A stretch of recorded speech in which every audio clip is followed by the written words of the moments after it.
Cheers, gentlemen. Hey, cheers, Anthony. Austin? Cheers, Austin. Cheers. I don't know how you wine. What's going on around here? What is going on? I know. It's really cold. We need some wine stat.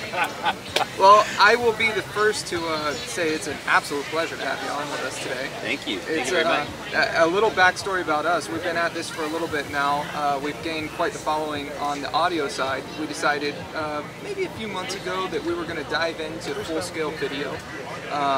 We got production, we got the whole thing, and we started talking, who the hell do we want to do first? Where do we want to go? And we're in love with Paso Robles. You're the king of Paso. Yeah, we have 35 people coming out in 2 weeks. Is that right? Yeah, and a lot of them are coming here too. That's cool. Yeah. That's awesome. I don't know if you know, but you're kind of a rock star in Florida. Hey, I love Florida, man. I'm just telling you, you guys drink wine no matter if it's a pandemic or not a pandemic, right. Hurricane, storms, it don't matter. You guys are drinking wine. I love that state. Yeah, we do. Well, that state loves you. So we do really well in the shop, and we don't bring on a single person that we're not a fan of. So well, that's very much appreciated. Naturally, we just got off the plane, and we wanted to set you up first. So it's a pleasure to have you on with us. Pleasure to be on. Kind of something we start with all the time is like, how the hell did you get into the wine business? Well, I'd say lucky.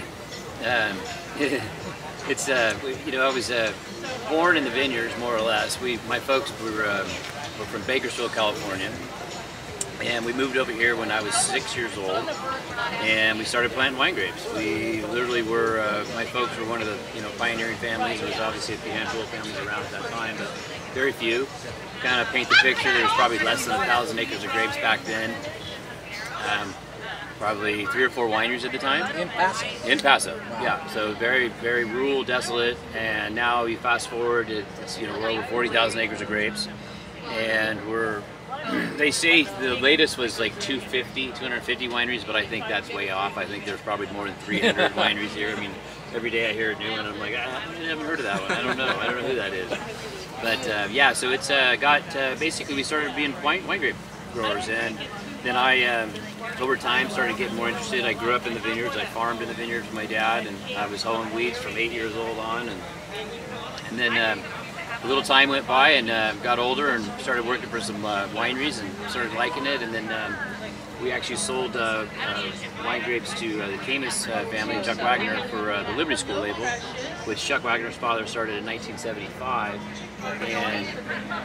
and that wine was really truly a second label of Camus. It was prior to having Special Selection, and then the brand kind of went away and went awry, and as far as became kind of an offshore brand for a little while, so they were buying bulk wine from Chile, Argentina. Right.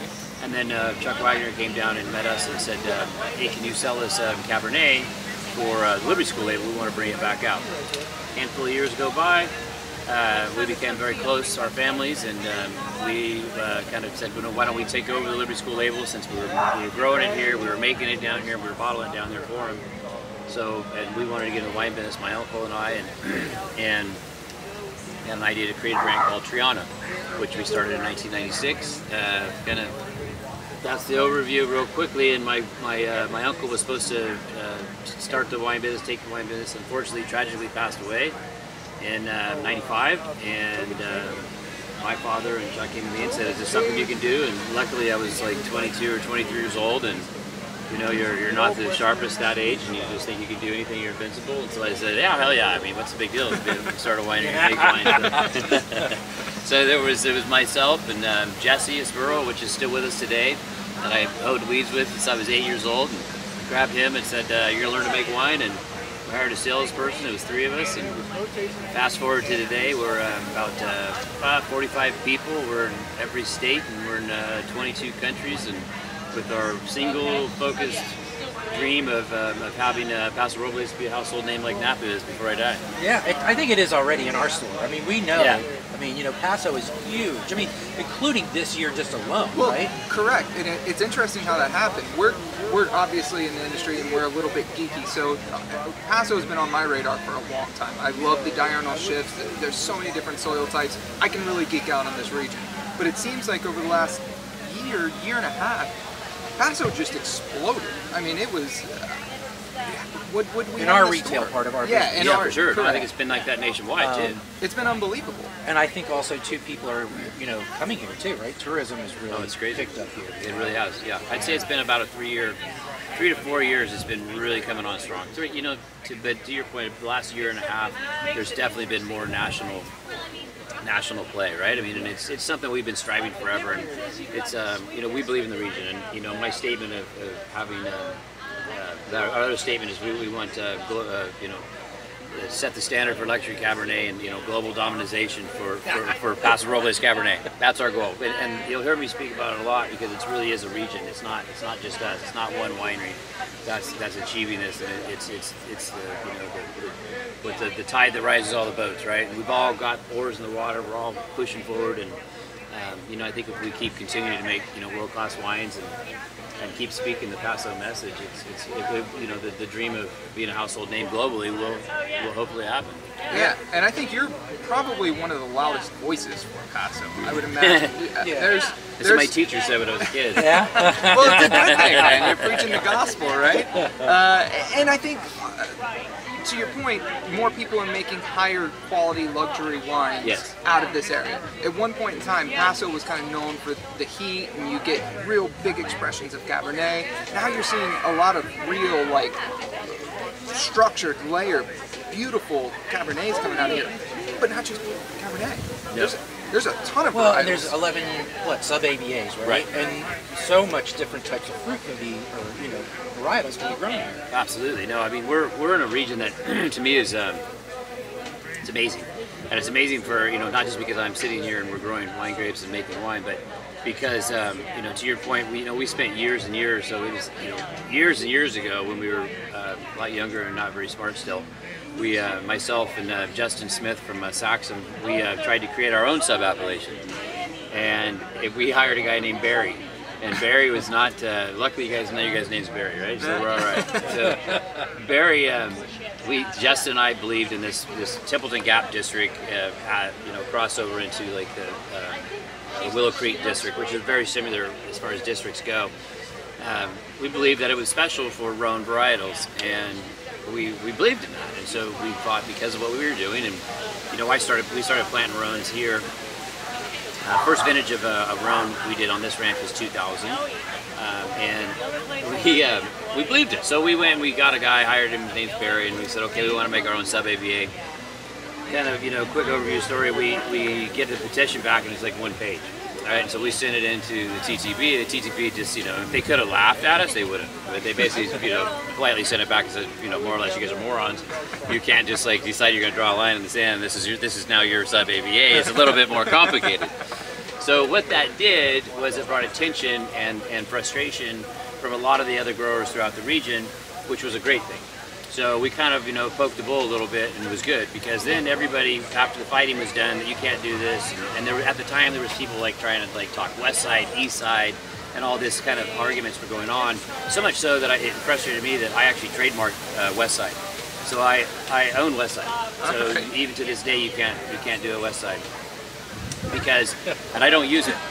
I only did it to protect the region, because I saw the bigger picture of like, okay guys, this is not, we don't want to create a division between a river, right, that east is bad, west is good, or vice right bank, versa. left bank. Right, exactly, right?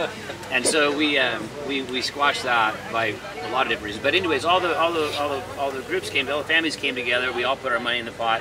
The Paso Robles Wine Alliance kind of helped shepherd the deal, and we spent almost 2 years really doing a true deep dive. Scientists, soil scientists, weather meteorologists, everybody got involved, and we really said, okay, this is what's special about this region, this is what's special about this region.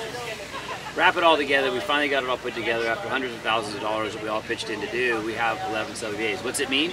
It means nothing on the surface. But what it does mean is this talking points to tell how special Paso is. To your point, it's not just a Cabernet region. You know, we're sitting here in our estate vineyard and we're looking at Grenache, and all we do is grow Rhones here. And if you go, you know, a great example. So if you go. You know, you go 20 miles east, you get into the Highland District. And so the Highland District would be one of our warmest regions. We have more arid, less rainfall, lighter soils, and if you grow a Syrah over there, it's going to be like a Shiraz.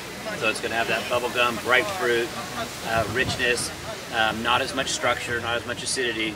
Now you come here and you're going to be more like Northern Rhone. So you're going to have more like Côte Rôtie flavors, albeit Californian style, because we can get grapes right. But you know, higher acidity, higher tannins, more of the tobacco, the leather, those types of things. Now you go like 7 miles west, it's closer to the ocean, and you run into the Adelaida district, where say people like Justin or Taubas Creek, and Taubas Creek's a good example because they're a Rhone house, and they chose that site because it's most similar to Southern Rhone. So their property, Chateau Boxtel, their partner's property, and their Syrahs will be more baked characters. They will be softer, more baked, more just like the Chateauneuf. So you've got 3 expressions of a Syrah within basically 25 miles of each other. So to me, that's special. Absolutely. And think about what you just said. How punk rock is that? That in California, you can do that. You at, what'd you say, 20 years old, 22 years old? Yeah, went and tried to create your own Templeton, you know, because we can do it, right? Arrogant bastard. But that leads to Nothing so happens much. if you don't try. Correct. And you know that you can grow Rhone varieties here. You know, that's something that you dug in, you did, and it's beautiful. And other places in the world, you can't take a stab like that. You know, we are essentially the Wild West, and it's fun to see. And it has to be wild and trippy for you to think about the generations coming after you.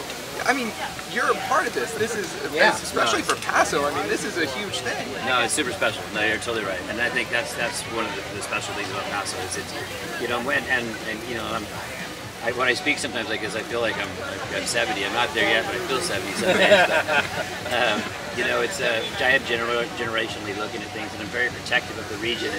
And you know, to your point that I'm a very loud voice, I am a loud voice in a lot of respects because I believe in the region. I want to protect the region. I want to shepherd the region. I want it to be all it can be, but I also don't want to turn into a pretentious wine country that is not welcoming. And you know, and if you look at the wines we make, you know, we're a Cabernet house, but we make a lot of different varieties. But the point is that, you know, we find great joy in being able to create luxury wines that are affordable and attainable to everyone. And you know, so that's where we go from Liberty School to the Austin Hope Reserve. You know, we go from $15 to $125, and we never overcharge. And it's something that, you know, I think we got to be gracious about and realize that it's not the race to the top, right? I mean, as far as price, at least for me, it's not. I find that offensive in certain respects because wine's not elitism. So my personal belief is who I want to be when I grow up. I want to be Dom Perignon. And why I say that is because you can go anywhere in the world and you can buy a bottle of Dom Perignon, the regular bottle, and it's, you know, between $180 and $200, and you can afford that, right? Yes, you can go up and buy higher ones of Dom Perignon if you want, buy a P3 or whatever you want to do, but Dom Perignon. And why I love that brand is because you can get it anywhere, so they've learned how to scale it. The quality is always good, no matter what vintage it is. It's always good. You can count on it. It's consistent. Remarkably consistent. Reliable. But you're doing that too. I'm trying, buddy. No, you're doing that. I'm trying. And you're doing it in all levels. I mean, you do it with, you know, with Quest, with Troublemaker. Yep. You know, you're given the opportunity for multiple buyers in a price range to come in and try really good wine. Yes. I think that's the way it's supposed to be. Yeah, it should be that way. I mean, I think again, this is a legacy. This is your legacy. And there's other people here in this area too that will be in that same group of you that care about this. Yeah. But you know, it's an amazing place. When you said, you know, friendly, you know, when you walked in here, I felt like they all knew me. It was so awesome. Yeah. You know, they didn't know who I was at first. I'm just some dude walking off the street. But, you know, everybody's very welcoming. They must have come over 3 or 4 times. So you really have this good organization moving here at a winery. It's art. It's, you know, food. I mean, we brought us some beautiful cheeses. Yeah. I mean, this is an experience. You know, people need to start realizing that there's not only one wine district in California. There's many. and this is a great one to come to. Absolutely. And that was, again, to my earlier point, that was when we sat down and we talked about it, we said, well, where are we going to bring the first videos to the web? Paso was the first thing that came to mind for both of us. Thank you guys very much. Well, we did do one of muscadine grapes in Florida. Hey, that's cool. That's where we're from. That's cool. I love so that stuff. We rode the harvester for the first 2 rows of harvest in Florida. I love that stuff. I mean, it's people will sometimes talk down on other wine regions, and to me, it's like, you know what? As long as the wine region figures out that not every wine region in the country can grow Cabernet. Yeah. That's just the way it is, right? And they can't. And Florida, you can grow muscadine. Yeah. You know what I mean? And so I encourage a lot of different. I know people in Texas and Virginia and different Colorado, Mexico, all these different states. And I'm like, find out what does best and do that.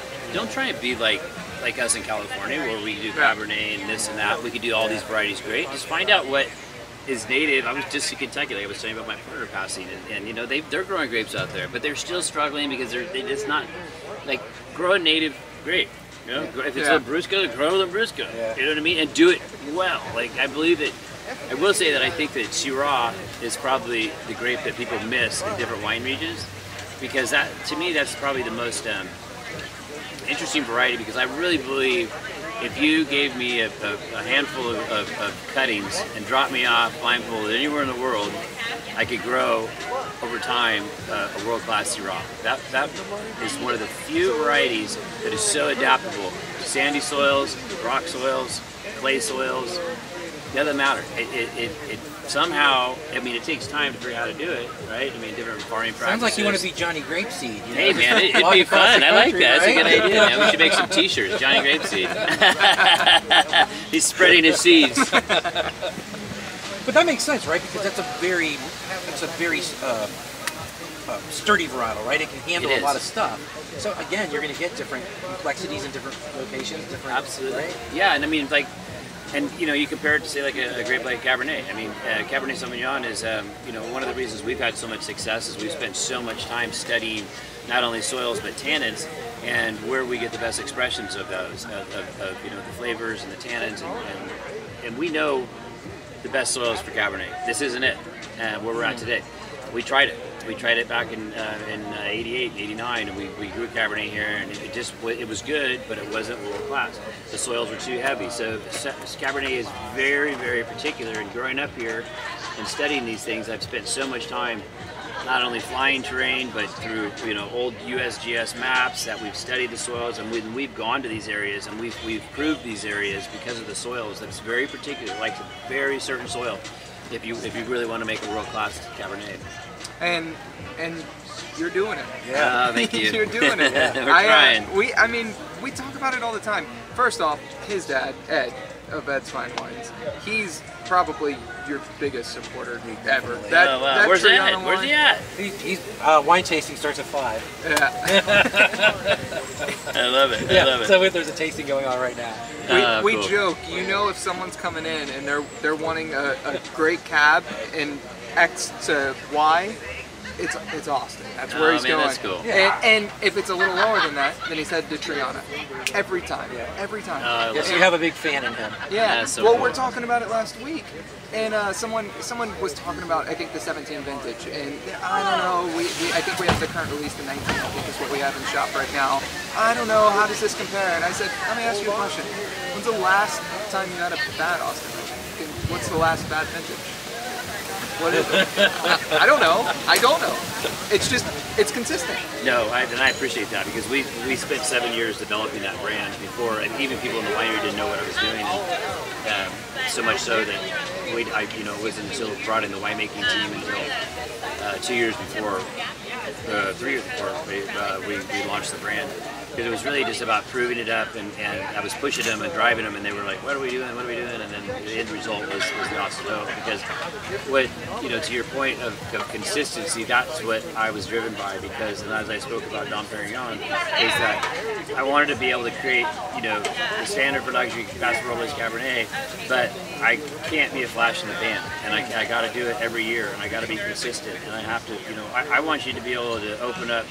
You know, 15 was the first vintage. We just did it 2 weeks ago. Opened up 15 through 19 and blinded it. And you know, I'm close to it, but the people that were tasting it, they all could not really say, they could have their favorites, but the question that I posed was, can you undeniably say that not one of these wines is an Austin Hope Cabernet? And none of them said, no, we cannot. They all taste like Austin Hope Cabernet. And so that's what, you know, to be able to do that, and it's difficult, man. I mean, we spent a lifetime doing it, but I think that I'm not a big vintage guy, to be honest with you. You know, it's, I mean, as if you guys know anything about me, I mean, the Troublemaker has always been a multi-vintage brand. Just Austin? The Austin is a multi-vintage brand, and I'm always pushing it. I mean, I'm a traditionalist, but I do recognize, I mean, and I'll go back to champagne again, right? I mean, think how many champagnes we drink that are world-class that have no vintage, right? Absolutely. So what, I mean, what's the point? We have such amazing weather here. We don't get rain. And, you know, I think I can count in my lifetime 2 times where we had rain at the tail end of harvest, and that was it. We're not. The North Coast is battling it, right? They're talking about having rain this weekend. We don't. You know, we don't have that. It's beautiful here, man. Yeah. So we're fortunate in that respect. So we can capitalize on it, right? And I love to blend, and so Troublemaker was started that way. It was we were playing around in the lab, and because it was vintage dated in the beginning, in like the early '90s or what was it, mid '90s, and oh no, sorry, excuse me, early 2000s when we released that brand. And I'm like, I don't know, it needs something, and it all stems from, you know, legally we're allowed to put 5% of another vintage in our wine. So if it's a 2019 wine, I can put 5% of 2020, 2018, 2015, whatever I want. And it's a very common practice that winemakers won't talk about, but I'm very open, and I don't really care, that you'll age a wine, and what really happened, we would age wines too long. We didn't know what we were doing. So it was, when I got in the business, the standard was, how long is your wine aged? Like, why are you even asking that question first off? Yeah. Like, and why am I answering it with a standard answer? 18 to 24 months.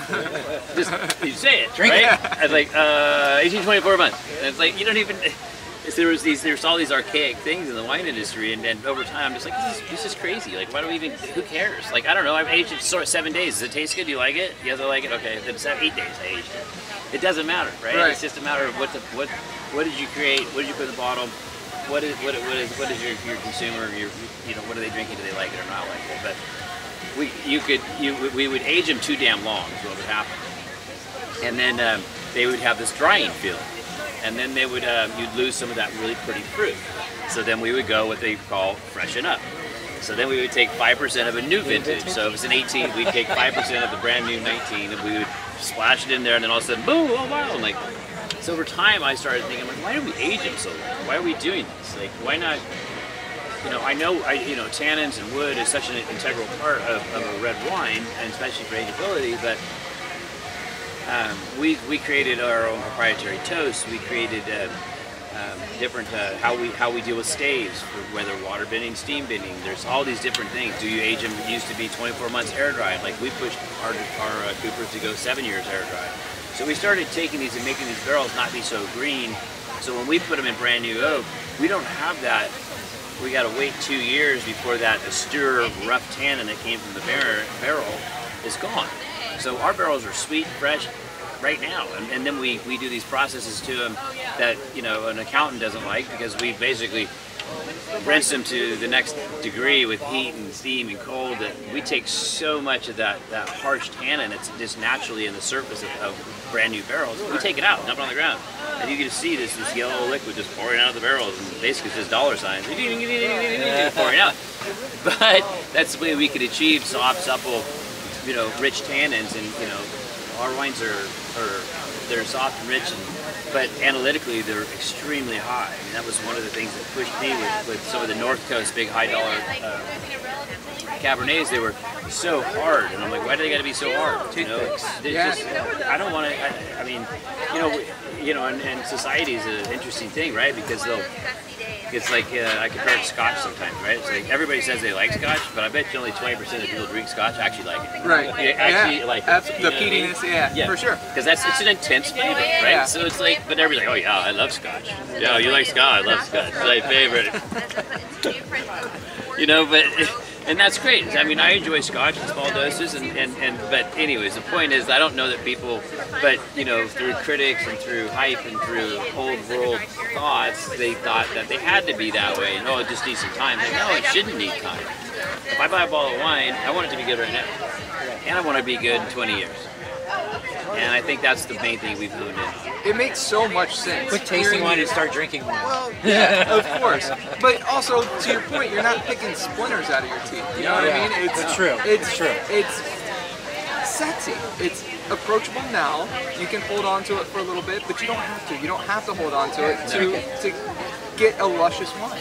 And that's, you know, you bring a good point up, and I feel like I'm talking all the time. Don't shut me down anytime.